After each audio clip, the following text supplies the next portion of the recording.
అందరికీ నమస్కారం. నేను మీ శ్రీ కోమలి చందు డిజిటల్ సేవ అండి. సో ఎప్పుడెప్పుడా అని ఎదురు చూస్తున్న రేషన్ కార్డుల కోసం ఒక అప్డేట్ తీసుకురావడం జరిగింది.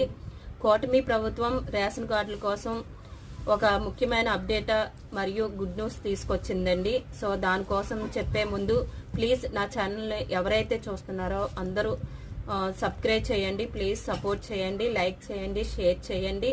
మీరు చేసే మోటివేషన్ వలన నేను ఇంకా ఇటువంటి అప్డేట్స్ను మీ ముందుకు తీసుకురావడానికి ప్రయత్నిస్తానండి.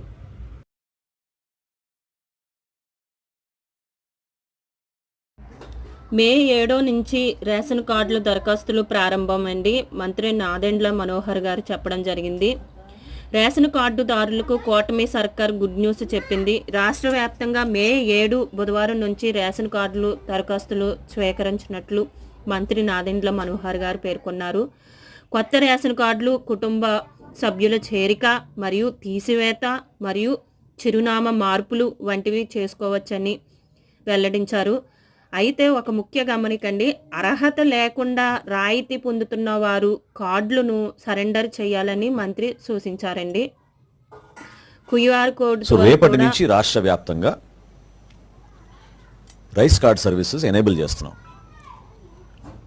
దాని అర్థం ఏంటంటే కొత్త రైస్ కార్డు కోసం దరఖాస్తు చేసుకోవచ్చు.